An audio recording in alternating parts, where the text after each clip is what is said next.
Welcome back to the Glen Biegel Show. Ethan Bearman will be on with us here in just a second. He's a writer, a talk show host, nationally syndicated, the Ethan Bearman Show, and he understands technology and is going to help us understand what in the world just happened to my computer. Ethan, thank you so much for being on the program with me.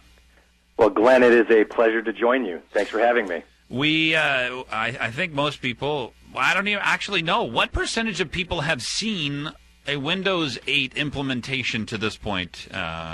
Do we know? Well, it depends on how you want to measure that, but market share-wise, it is all the way up to a whopping 2.6%. Really? So maybe most people out there might not even have seen Windows 8. Yeah, that's absolutely right. I mean, really, unless you've bought a new computer in the last couple of months, you know, the odds are you haven't even seen it. And why would you, unless you bought a new computer? Because this is a whole new operating system from Microsoft that is throwing a lot of people for a loop. Some people love it. Some really hate it.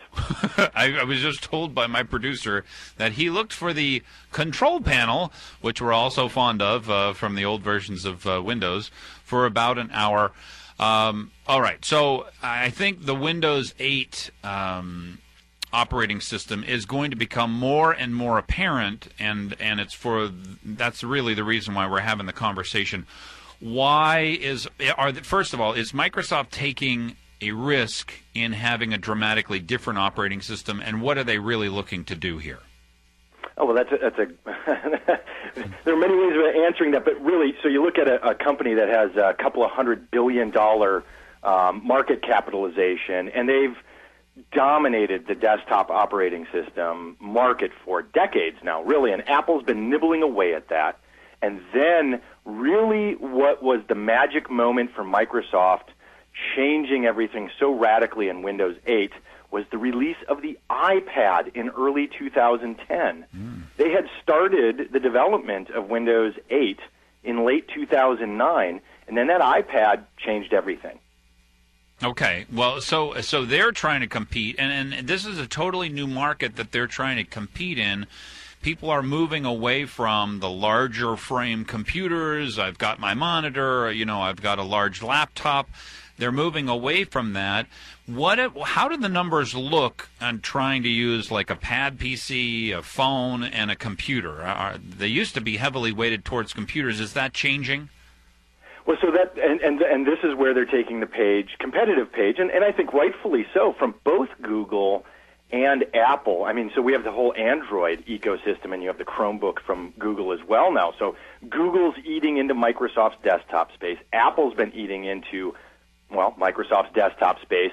And so Microsoft is taking the battle to Google and Apple and saying, we're going to redevelop the Windows operating system. So with our cool new tablets, as they're saying, the Windows 8 RT operating system. So they have a new tablet, and then they took that user interface and put it on a desktop PC, which is Windows 8 and what they're calling the Metro user interface. Why do we have to? Are they going to force us to learn what's RT stand for? First of all, it's funny. I have to look that up every time because it's not logical why Microsoft names it RT, and so I'm going to just tell you right now. I don't know off the top of my head because I always have to look it up because I don't know why they did that. I mean, Apple isn't doing that. They call it their operating system. They have iOS no matter what operating system you're using. Google has Chrome no matter what you're doing, and then Microsoft wants to call it RT for their tablets, and then they just call it Windows for their desktops. I keep forgetting what the R is, but the T is for tablet. Huh. Well, it could be a further development of the NT, which used to stand for like new technology, and there was some strange reason that was an operating system like 15 years ago or something. Oh yes, I used the original versions of that. That was it was a very painful operating system, but like many things, it evolves, right? Microsoft really, Windows 8 at its essence is built on that NT platform for all intents and That's right. Yeah, it's just got an updated version of hardware and so on and so forth.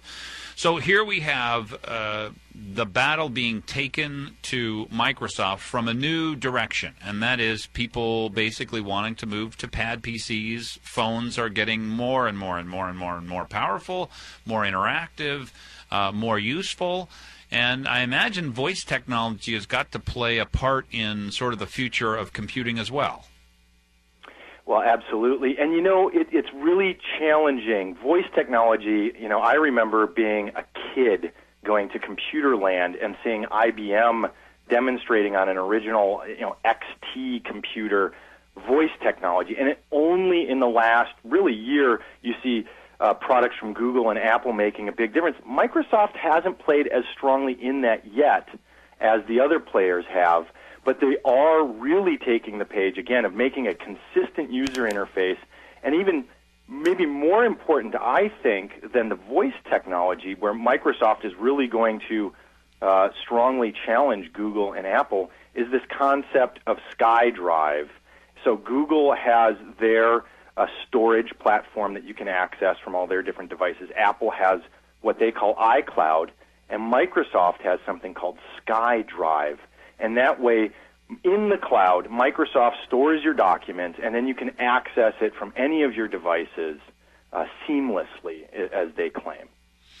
Well, it's moving away from the original threat to Microsoft long ago, which was a browser. And I think Google has kind of, Google Docs, all of the online applications that Google provides for people. Is this a realization from Microsoft and the ability now to store stuff online that people are probably going to be using online versions of documents through a browser much more than they have? Well, that's what they all want, because then they can charge you more money. And really what these companies want more than anything, they don't want to just sell you an operating system anymore. They don't want to just sell you a PC. And really Microsoft experimented with this concept with the Xbox platform, and that is a recurring revenue stream. They want you to use a web version of Microsoft Office because then they're going to charge you a monthly fee. They want you to store your documents in SkyDrive because, wow, if I store everything in SkyDrive, I need to buy an upgraded storage plan, which then they charge you monthly or annually for that. So now they're not just going to sell you an operating system and make money on that. They're going to get a beautiful check from you every single month, which makes stockholders and obviously officials with the company very happy. Well, how is that coming off? I mean, the one thing about the Internet, no matter what other thing is true, we do not pay. We don't pay for news. We don't pay for apps. You'll do the one-time charge if you have to download an Android app because it's 99 cents. But the recurring charges are something that are new. How is that catching on? Well, it's the classic teaser. They get you in the door by giving you, let's say, 5 gigs of storage. And then because it's so cool and it's so sweet and they're constantly rolling out new features while you're connected to the Internet, that's the great thing about the cloud, and that's why Google has been so successful. They could have just pushed it out there. Yeah, I don't have to install software because I'm accessing their server. And Microsoft, secretly, I think most people don't realize this, has become a major player in cloud computing. Actually, I mean, they're nearly as big as Google that way, with giant data centers all over the place, running stuff for big corporations.